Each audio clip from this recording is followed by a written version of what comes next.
Merci à la presse sénégalaise et internationale ici présente. Nous adressons nos salutations à tous les Sénégalais d'ici et de la diaspora, à tous ceux qui nous suivent à travers votre couverture. Et comme l'a dit M. Nian tout à l'heure, nous estimons, de par la position qui est la nôtre aujourd'hui dans l'échiquier citoyen d'abord et politique ensuite, parce que c'est important, que nous devons régulièrement nous adresser aux Sénégalais et les aider à mieux comprendre un certain nombre de faits, d'actualités et d'enjeux. Dans ce dossier, il y a eu fraude fiscale. Si vous vous rappelez le débat qu'on a tenu et qui a tenu le pays en haleine il y a 2 ans et demi, quand nous avions dit que sur les transactions entre Petrotim et Timis, entre Timis et Cosmos, et entre Cosmos et BP, il y avait de la taxe de plus-value à percevoir par l'État du Sénégal. Et c'est là où le délit de concussion intervient d'ailleurs.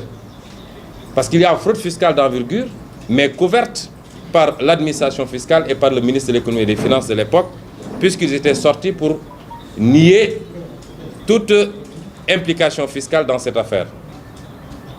Il y a fraude fiscale d'envergure, et c'est des centaines de milliards que le Sénégal perd du fait de l'inaction d'une administration et du ministère de l'économie et des finances. Mais il y a également fraude fiscale parce que les montants que Aliou Sall a perçus, et qui ont été avancés par le reportage de BBC, 1,5 million de dollars au total sur 5 ans, n'ont jamais été déclarés aux impôts. C'est de la fraude fiscale d'envergure. Et j'attends qu'il prouve le contraire, parce que nous avons les éléments du dossier déclarés à l'époque par Petrotim et par Timis. Dans ce dossier, il y a eu concussion, je viens de le dire, et dans ce dossier, il y a eu délit d'initié.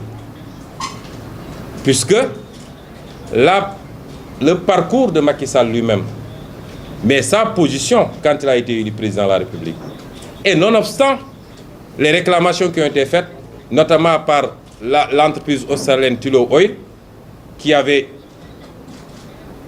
entraîné de la part du président de la République qu'il saisisse l'IGE de l'époque, donc ça c'est l'historique du fameux rapport de l'IGE, avait permis au président de la République d'avoir toutes les informations avant de signer pour Petrotim, qui avait pris son frère pour le mêler à l'affaire en lui donnant un poste de gérant.